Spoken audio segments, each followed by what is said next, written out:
Hello दोस्तों, मैं हूं साहिल और आप सभी का एक बार फिर से स्वागत करता हूं अपने YouTube channel unique story world में। दोस्तों, आज की इस वीडियो में हम आपके लिए लेकर आए हैं एक अनोखी कहानी जिसका नाम है सुनहरे जादुई पेड़ का फल। तो चलिए दोस्तों, आपका ज्यादा समय ना लेते हुए इस कहानी को शुरू करते हैं। बहुत समय पहले की बात है। सुंदर नगर में एक राजा राज करते थे। उनकी इकलौती बेटी थी जिसका नाम अनामिका था। राजकुमारी अनामिका बहुत ही सुंदर थी। वह इतनी सुंदर थी कि उनकी खूबसूरती की चर्चा हर जगह थी। सुनहरी आंखें, तीखे नयन नक्श, दूध सी गोरी काया, कमर तक लहराते बाल, सभी सुंदरता में चार चांद लगाते थे। राजा अपनी बेटी अनामिका को बहुत प्यार करते थे। वह उसे अपनी पलकों पे बिठा कर रखते थे। लेकिन एक दिन राजकुमारी अनामिका को अचानक खड़े खड़े चक्कर आ गया और वह बेहोश होकर गिर पड़ी। राजा को जब यह सूचना मिली तो वह बहुत दुखी हुए। उन्होंने राजकुमारी अनामिका के इलाज के लिए तुरंत राजवैद्य को बुलाया। राजवैद्य ने राजकुमारी अनामिका का हर प्रकार से इलाज किया, पर राजकुमारी अनामिका को होश नहीं आ रहा था। राजा अपनी इकलौती बेटी को बहुत चाहते थे, अतः वह उसे खोना नहीं चाहते थे। इसलिए उन्होंने यह घोषणा की कि जो कोई भी उनकी बेटी राजकुमारी अनामिका को ठीक कर देगा, वह उसे अपना आधा राजपाट दे देंगे। अब दूर दराज के जितने भी ज्योतिषी, सलाहकार और वैद्य थे, सब ने आकर राजकुमारी अनामिका का इलाज किया, लेकिन किसी से भी राजकुमारी अनामिका को कोई फायदा नहीं हुआ। वह जस का तस बनी रही।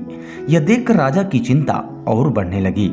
उसी राज्य के सुंदरपुर नामक गांव में दो भाई रहते थे, जिसमें एक का नाम विजय और दूसरे का नाम विक्रम था। विजय बहुत ही मेहनती, ईमानदार, दयालु और सुंदर था, जबकि विक्रम घमंडी, कामचोर, निर्दयी तथा आलसी था। वह सारा दिन खाली पड़ा बांसुरी बजाया करता था, जबकि विजय अपने पिता के साथ सुबह खेत पर जाता, हल जोतता, वे अन्य कामों में भी हाथ बटाता था। एक दिन विजय जंगल के पास खेतों में अकेले ही काम कर रहा था कि तभी उस पेड़ पर बैठे दो तोतों को आदमी की भाषा में बात करते सुना। उसमें से एक तोता बोला, यहाँ की राजा की इकलौती बेटी अपना होश खो बैठी है।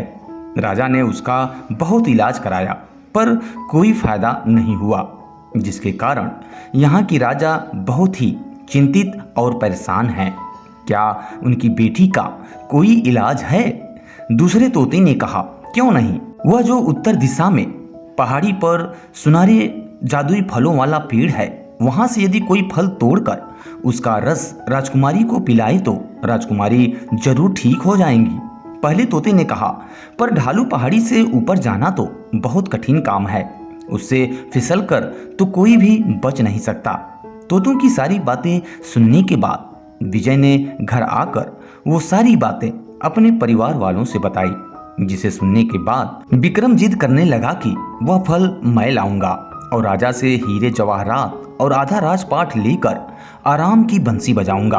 पहले तो उसके घर वालों ने उसे मना किया, क्योंकि वह काम बहुत ही खतरनाक था, जिसमें उसकी जान भी जा सकती थी।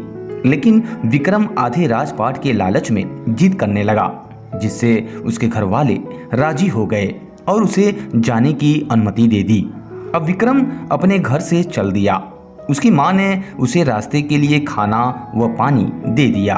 विक्रम जब अपनी बांसुरी बजाता हुआ पहाड़ी की ओर चल दिया तो पहाड़ी की टहलटी में उसे एक बुढ़िया मिली और बोली, मैं बहुत भूखी हूँ बेटा, मुझे कुछ खाने को दे दो, भगवान तुम्हारा भला करेंगे। विक्रम बोला, हट बुढ़िया, मैं जरूरी काम से जा रहा हूँ, खाना तुझे दे दूंगा तो मैं क्या खाऊंगा। और यह कहकर विक्रम आगे चल दिया, पर पहाड़ी के ढलान पर पहुंचते ही विक्रम का पांव फिसल गया और वह पहाड़ी से नीचे गिरकर मर गया। कई दिन इंतजार करने के पश्चात जब विक्रम घर वापस नहीं आया तो घर वालों को चिंता होने लगी। अतः विजय अपने घर वालों से इजाजत लेकर अपने भाई की तलाश करने के लिए अपने घर से निकल पड़ा। उसके लिए भी उसकी माँ ने उसे खाना और पानी दिया और फिर रास्ते में विजय को भी वही बुढ़िया मिली जो उसके भाई विक्रम को मिली थी।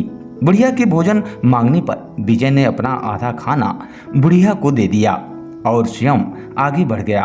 विजय जब ढलान पर पहुंचा तो उसका भी पांव थोड़ा थोड़ा फिसल रहा था। अतः वह घास पकड़कर धीरे धीरे पहाड़ी पर चढ़ने लगा कि तभी उसे वहां पर दो तोते दिखाई दिए, जिसमें से एक तड़प कर उसके आगे गिर पड़ा। विजय को पहाड़ी पर चढ़ते चढ़ते प्यास भी लग रही थी और उसके पास थोड़ा ही पानी बचा था। फिर भी उसने तोते की चोंच में पानी डाल दिया। तोते की चोंच में पानी पड़ती ही उसमें जान आ गई और वह तोता उड़ गया और तभी विजय का पैरों का फिसलना भी रुक गया। अब विजय तेजी से ऊपर चढ़ने लगा और बहुत जल्द ही वह उस सुनहरे जादुई पेड़ तक भी पहुंच गया, जिसके फल को लाने के लिए उसे तोतों ने कहा था। लेकिन वहां पहुंचने के बाद भी विजय ने सबसे पहले अपने भाई को खोजा और जब उसका भाई वहां नहीं मिला तब उसने उस पेड़ से एक फल तोड़ लिया और जैसे ही विजय ने फल को तोड़ा वैसे ही उसमें जादुई शक्ति आ गई, जिससे विजय की आंख अपने आप बंद हो गई। और जब उसने आंखें खोली तो वह अपने आप को पहाड़ी के नीचे पाया और उसके सामने वही बुढ़िया खड़ी मुस्कुरा रही थी जिसको उसने अपना खाना दिया था। उस बुढ़िया को अपने सामने देखकर विजय आश्चर्यचकित रह गया। उसने उस बुढ़िया से पूछा, माँ, मैं तो पहाड़ी पर था, फिर अचानक यहाँ मैं कैसे आया? उस बुढ़िया ने कहा, बेटा, मैं इस पहाड़ी की देवी हूँ और जो तुम जानना चाहते हो वह सब मुझे पता है। इतना कहकर वह बुढ़िया एक सुंदर सी देवी के रूप में आ गई। उस बुढ़िया को देवी के रूप में देखकर विजय हैरान रह गया। तब देवी बनी बुढ़िया विजय से कहने लगी, घबराओ नहीं बेटा, मेरा यही असली रूप है।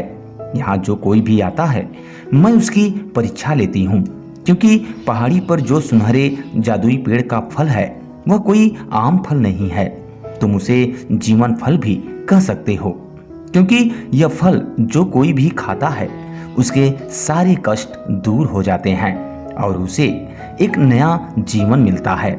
लेकिन यह फल किसी गलत व्यक्ति के हाथ न लगे और इस फल का दुरुपयोग ना हो, इसलिए मैं बुढ़िया का रूप धारण कर यहाँ आने वाले हर एक इंसान की परीक्षा लेती हूँ और इस पेड़ के फल की रक्षा करती हूँ। लेकिन जो व्यक्ति नेक दिल होते हैं और हमारी परीक्षा में सफल होते हैं उन्हें इस फल को देने में मैं खुद ही उनकी मदद करती हूँ। यही वजह है कि तुम्हें यह फल मिला, क्योंकि तुम एक नेक दिल इंसान हो और इसलिए पहाड़ी से फल तोड़ने के तुरंत बाद ही तुम मेरे पास हो। और बेटा, मुझे यह भी पता है कि तुम यहाँ मुख्य रूप से अपने भाई की खोज करने के लिए आए हो। विजय बोला, हाँ, आप सही कह रही हैं। क्या आप मेरे भाई को जानती हैं? अब वह कहाँ है? देवी बोली, हाँ बेटा, मैं उसे जानती हूँ। वह यहाँ जादुई फल की तलाश में आया था, लेकिन वह बहुत ही घमंडी और लालची व्यक्ति था, इसलिए वह पहाड़ी से गिरकर मर गया। यह सुनकर विजय को बहुत दुख हुआ। वह बोला, माँ, मैंने उसे मना किया था, लेकिन उसके घमंड और लालच के जिद की वजह से आज वह मारा गया। देवी बोली, बेटा, जो हुआ सो हुआ। अब तुम्हें यह फल लेकर शीघ्र ही राजमहल पहुंचना चाहिए, क्योंकि वहां राजा की बेटी को इसकी सख्त आवश्यकता है। विजय बोला, आप सही कह रही हैं माँ। अतः विजय ने देवी को प्रणाम किया और वह फल लेकर राजा के महल पहुंचा। लेकिन जैसे ही वह महल के गेट पर पहुंचा तो राजा के सैनिकों ने उसे रोक लिया।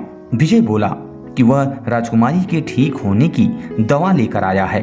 यह बात सुनकर वे सैनिक हंसने लगे और विजय का मजाक उड़ाते हुए कहने लगे कि अपनी शक्ल देखी है आईने में? यहाँ बड़े से बड़े विद्वान, ज्योतिषी और वैद्य इतने दिन से राजकुमारी का इलाज कर रहे हैं, लेकिन अभी तक उन्हें ठीक नहीं कर पाए, और तुम बिना ज्ञान के आधे राजपाट के लालच में भिखारी की तरह चले आए हो। तुम क्या खाक उन्हें ठीक कर पाओगे? चले जाओ यहाँ से। विजय बोला, ठीक है, माना कि मैं गरीब हूँ, लेकिन मैं बहुत दूर से बिना खाए पिए कई दिनों की लंबी यात्रा करने के बाद राजकुमारी के ठीक होने का इलाज ढूंढ कर लाया हूँ, जिसकी वजह से मेरी ऐसी हालत हो गई है। और मुझे किसी राजपाट का लालच नहीं है, बल्कि मैं यह चाहता हूँ कि राजकुमारी जल्द से जल्द ठीक हो जाए, जिससे हमारे राजा की चिंता खत्म हो और वे राज्य का संचालन ठीक प्रकार से कर सकें और अपनी प्रजा का ध्यान रख सकें। और रही बात ज्ञान की, तो किसी व्यक्ति के ज्ञान और गुणों का पता उसके चेहरे और वेशभूषा से नहीं चलता, बल्कि उसके कर्मों से चलता है। अतः आप मुझे कार्य करने का एक मौका दें। विजय की बात सुनकर सैनिक बोले, हमसे जुबान लड़ाता है, इसे कारागार में डाल दो। और जब सैनिक विजय को पकड़ने लगे तो विजय उनसे अपना हाथ छुड़ाकर सीधा राजदरबार में पहुंच गया और राजा को सारी बातें बताई। विजय की बातें सुनने के बाद राजा ने अपने सैनिकों को रोक दिया और राजदरबार में आई हुए किसी भी व्यक्ति के साथ ऐसा व्यवहार करने के लिए अपने सैनिकों को बहुत डांटा और विजय को अपना काम करने के लिए कहा।